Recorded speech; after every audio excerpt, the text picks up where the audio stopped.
السلام علیکم۔ اسلامی روایت میں کچھ عبارتیں ایسی ہیں جو اپنی خوبصورتی اور روحانی گہرائی کی وجہ سے سیدھا دل میں اتر جاتی ہیں۔ ان میں سے ایک ہے درود تاج۔ یہ صرف الفاظ نہیں ہیں بلکہ نبی کریم صلی اللہ علیہ وسلم کی شان میں ایک شاعرانہ شاہکار ہے۔ تو آئیے اس کے معنی کے خزانوں کو مل کر دریافت کرتے ہیں۔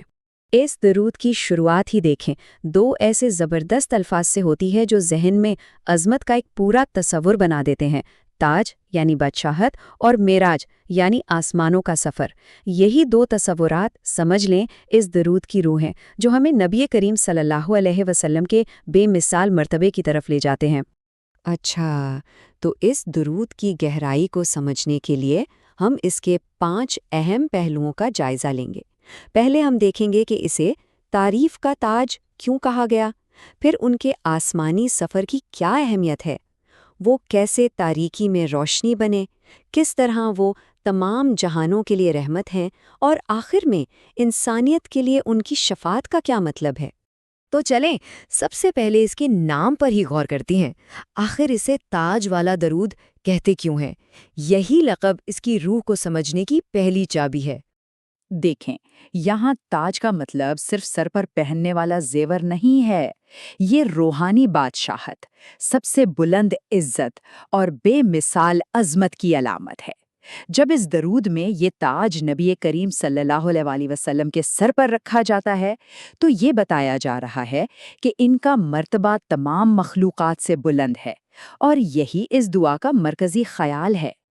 اور یہ کوئی دنیاوی تعریف نہیں ہے، یہ درود ہمیں بتاتا ہے کہ آپ صلی اللہ علیہ وآلہ وسلم کا نام تو کائنات بننے سے بھی پہلے لوح و قلم پر لکھا جا چکا تھا۔ یعنی آپ کا وجود صرف ایک تاریخی شخصیت نہیں بلکہ ایک ازلی، ایک آسمانی حقیقت ہے۔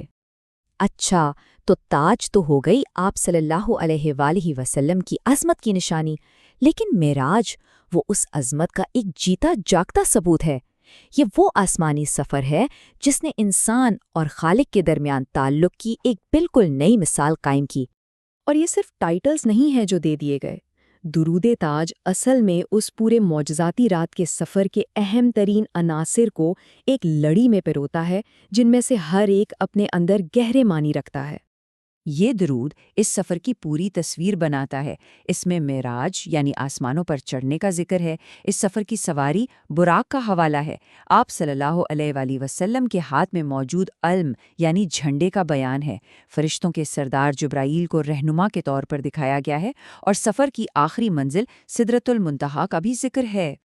المعراج اس سفر کا کلائمیکس تھا، سمجھ لیں، آسمانوں کی بلندیوں کا وہ سفر جو کسی اور انسان کے حصے میں نہ آیا۔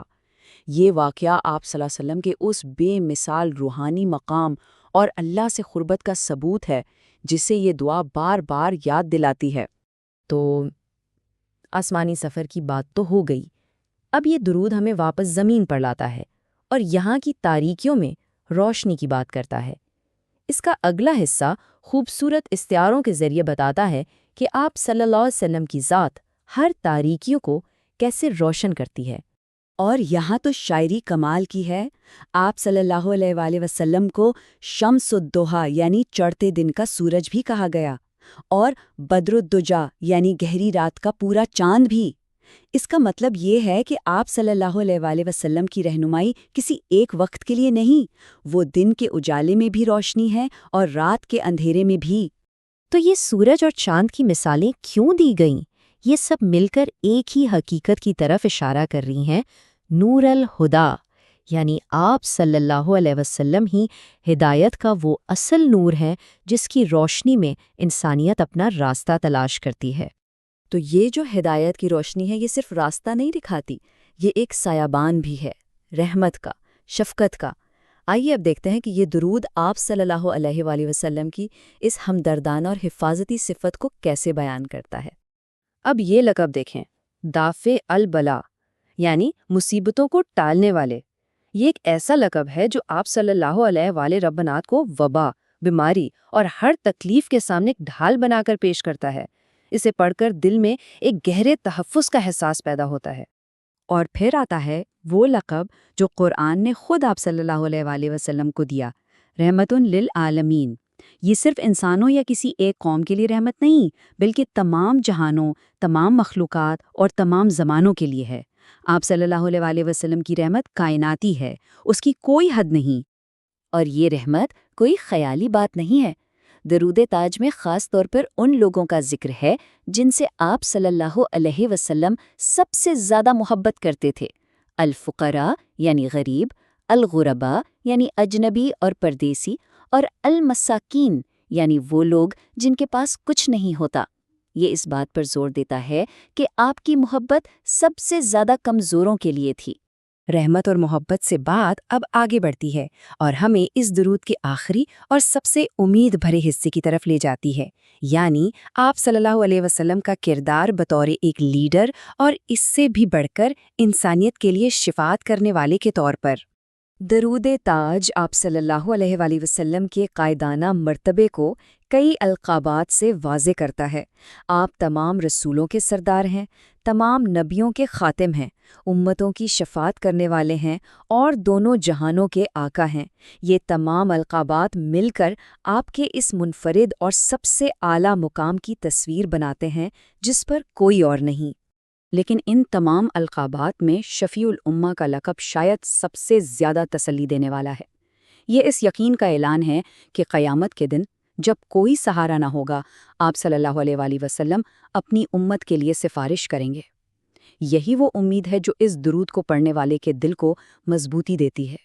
تو اگر ہم سب کچھ جوڑ کر دیکھیں تو درود تاج آپ صلی اللہ علیہ وآلہ وسلم کی کیسی تصویر پیش کرتا ہے؟ وہ سر پر عزت کا تاج سجائے آسمانی سفر کرنے والے مسافر ہیں، وہ ہدایت کا نور بھی ہیں اور کائناتی رحمت بھی، اور آخر میں وہ اپنی امت کے لیے شفاعت کرنے والے ہیں۔ اور آخر میں یہ درود صرف تعریف بیان کر کے ختم نہیں ہو جاتا، یہ ایک بہت خوبصورت موڑ لیتا ہے۔ یہ پڑھنے والے کو براہ راست پکارتا ہے، اے ان کے حسن کے نور کے مشتاقو، اور انہیں اس محبت اور سلام بھیجنے کے عمل میں شامل ہونے کی دعوت دیتا ہے۔ یہ ایک بیان سے بڑھ کر ایک ذاتی گفتگو بن جاتا ہے۔